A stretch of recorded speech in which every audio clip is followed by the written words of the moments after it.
Raj K ಕೃಷ್ಣನ ಜೊತೆ ನಮ್ಮ ವಂಶಿ ಡೇಟ್ ಫಿಕ್ಸ್ ಆಗಿದೆ. ಕೃಷ್ಣ ವಂಶಿ ಮಾರ್ಚ್ 2ರಿಂದ ರಾತ್ರಿ 9:30ಕ್ಕೆ ನಿಮ್ಮ ಉದಯ ಟಿವಿಯಲ್ಲಿ. ಏನು ಯಾವಾಗ್ಲೂ ಕಾಫಿ ಟೀ ಅಂತ ಕೊಡ್ತಿದ್ದವನು ಇವತ್ತು ಅಂಬಳಿ ಕೊಟ್ಬಿಟ್ಟಿದ್ಯಾ? ಅದು ಅಮ್ಮರೇ, ಈ ಶಿವರಾತ್ರಿಗೆ ಶಿವ ಅಂತ ಚಳಿ ಹೋಗ್ಬಿಟ್ಟು ಈ ಸೂರ್ಯ ನೆತ್ತಿ ಮೇಲೆ ಬಂದು ಬಿಸಿಲು ಜಾಸ್ತಿ ಆಗೈತಲ್ಲ, ಅದಕ್ಕೆ ಇದನ್ನ ಕುಡಿದ್ರೆ ಬಾಡಿ ಕೂಲ್ ಆಗುತ್ತೆ ಅಂತ. ಪರವಾಗಿಲ್ಲ, ನೀನು ಕೂಡ ಚೆನ್ನಾಗಿ ಫೂಲ್ ಮಾಡೋದ್ ಕಲ್ತ್ಬಿಟ್ಟಿದ್ಯಾ. ಹಂಗೇನಿಲ್ಲ ಅಮ್ಮರೇ, ನಿಮಗ್ ಬೇಡ ಅಂದ್ರೆ ಕೊಡಿ, ಹಿಂಗೋಗಿ ಕಾಫಿ ಮಾಡ್ಕೊಂಡ್ ಬಂದ್ಬಿಡ್ತೀನಿ. ಅದೆಲ್ಲ ಏನು ಬೇಡ, ನೀನು ಹೋಗು. ಸರಿ ಅಮ್ಮರೇ. ಮಯೂರಿ ಬಾಯ್ಲಿ.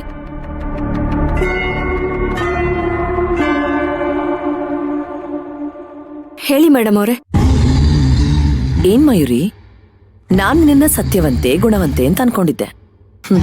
ಆದ್ರೆ ನೀನ್ ಇಷ್ಟೊಂದು ಸುಳ್ಪುರ್ಕೆ ಅಂತ ನನಗೆ ಗೊತ್ತೇ ಇರ್ಲಿಲ್ಲ. ಅದು ನಿನ್ ಬಗ್ಗೆ ಕಾಳಜಿ ತೋರ್ಸೋ ನನ್ನ ಹತ್ರನೇ ಸುಳ್ಳು ಹೇಳ್ಬಿಟ್ಟಿಯಲ್ಲ. ಮೇಡಮ್ ಅವರೇ, ನಾನೇನ್ ಸುಳ್ಳು ಹೇಳ್ದೆ? ನೆನೆ ದೇವಸ್ಥಾನಕ್ಕೆ ಹೋಗ್ ಬಂದು ನಮ್ಮ ಹತ್ರ ಏನ್ ಹೇಳ್ದೆ? ದೀಪಕ್ ವಿಜಿದು ಮದ್ವೆ ಆಗಿರೋ ದಿವ್ಸ ಅದಕ್ಕೆ ನನ್ನ ಕರ್ಸ್ಕೊಂಡಿದ್ದಾರೆ ಅಂತ ಹೇಳ್ದೆ. ಆದ್ರೆ ಈ ರೀತಿ ಫೋಟೋ ತೆಗೆಸ್ಕೊಳಕ್ಕೆ ಅಂತ ಹೇಳ್ದ್ಯಾ? ನಿನಗ್ ಪಾಪ ಅಂದಿದ್ದಕ್ಕೆ ನಮ್ಮನ್ನೇ ಪಾಪಿಗಳು ಮಾಡ್ಬಿಟ್ಟೆ ಅಲ್ವಾ?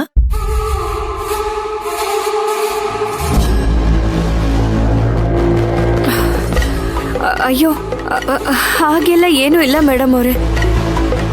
ಚಿಕ್ಕ ಯಜಮಾನ್ರು ದೇವಸ್ಥಾನದಲ್ಲೇ ಇದ್ದಾರೆ ಅಂತ ನನಗೆ ಗೊತ್ತಿರಲಿಲ್ಲ. ಅಲ್ಲಿಗೆ ಹೋದ್ಮೇಲೆ ನನಗೆ ಗೊತ್ತಾಗಿದ್ದು. ಆಗ್ಲೇ ನಾನು ಹೊರಡ್ತೀನಿ ಅಂತ ವಾಪಸ್ ಬಂದ್ಬಿಡ್ತಿದ್ದೆ.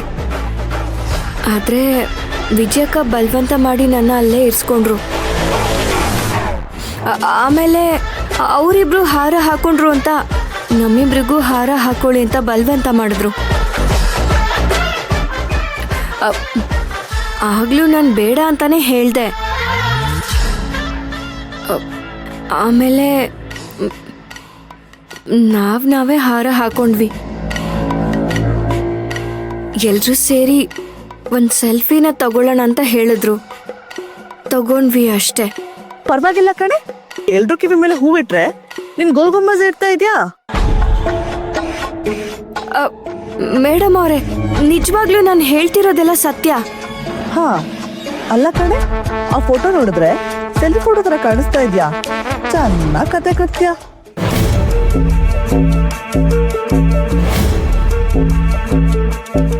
ಅಖಿಲ, ಸುಮ್ನೆ ಇರು. ನೋಡು ಮಯೂರಿ, ಆಗಿದ್ದೇನೋ ಆಗೋಯ್ತು. ಆದ್ರೆ ಈ ಫೋಟೋ ಇಲ್ಲಿರೋವರೆಗೂ ಮಾಮ್ ಡೈಲಿ ಅದನ್ನ ನೋಡಿ ನಿನ್ ಮೇಲೆ ಕೋಪ ಮಾಡ್ಕೋತಾರಲ್ವಾ? ಅದಕ್ಕೆ ಹೇಗಾದ್ರೂ ಮಾಡಿ ನೀನೇ ತಾರಕ್ಕಗ್ ಹೇಳಿ ಈ ಫೋಟೋನ ತೆಗ್ಸ್ಬೋದಿತ್ತಲ್ವಾ? ನಾನು ಎಲ್ಲ ರೀತಿಯಿಂದಾನು ಹೇಳಿ ನೋಡ್ದೆ ಮೇಡಮ್ ಅವರೇ. ಆದ್ರೆ ಚಿಕ್ಕ ಯಜಮಾನ್ರು ಇದಕ್ಕೆ ಒಪ್ಕೋತಿಲ್ಲ.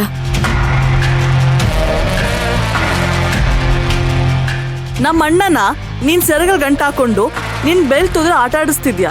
ಅವನು ನಿನ್ ಮಾತನ್ನ ಕೇಳಲ್ವಾ? ಇದನ್ನ ನಾವು ನಂಬೇಕು. ನೀವ್ ನಂಬ್ತಿರೋ ಬಿಡ್ತಿರೋ ನನಗೆ ಗೊತ್ತಿಲ್ಲ ಮೇಡಮ್ ಅವರೇ. ಆದ್ರೆ ನಾನು ಹೇಳ್ತಿರೋದಂತೂ ಸತ್ಯ. ನಿಮ್ಗೆ ನನ್ನ ಮೇಲೆ ನಂಬಿಕೆ ಇಲ್ಲ ಅಂದ್ರೆ ನೀವೇ ಅವ್ರ ಜೊತೆ ಒಂದ್ಸಲ ಮಾತಾಡಿ. ನಿಮ್ಮ ಮಾತನ್ನ ಅವ್ರು ಕೇಳಿದ್ರು ಕೇಳ್ಬೋದು. ಅದೆಲ್ಲ ಏನು ಬೇಡ, ನೀನೇ ಇನ್ನೊಂದ್ಸಲ ಟ್ರೈ ಮಾಡಿ ಆ ಫೋಟೋನ ತೆಗೆದಕ್ಕೆ ಹೇಳು.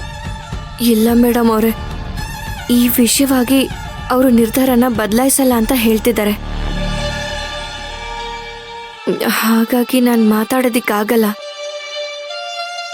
ನನಗೂ ಆ ಫೋಟೋಲಿರೋವರೆಗೂ ಭಯ ಕಾಡ್ತಾನೆ ಇರುತ್ತೆ.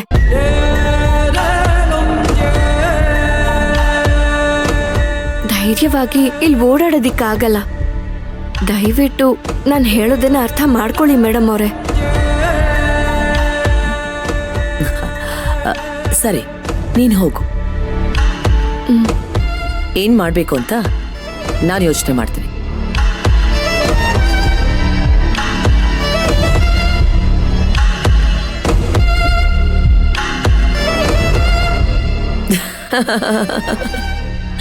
ಅಯ್ಯೋ, ಯಾಕೆ ಅಕ್ಕ ಹೀಗ್ ನಗಾಡ್ತಿದ್ಯಾ? ಈಗ ನನ್ ನಗೋ ಟೈಮ್ ಕಣೆ.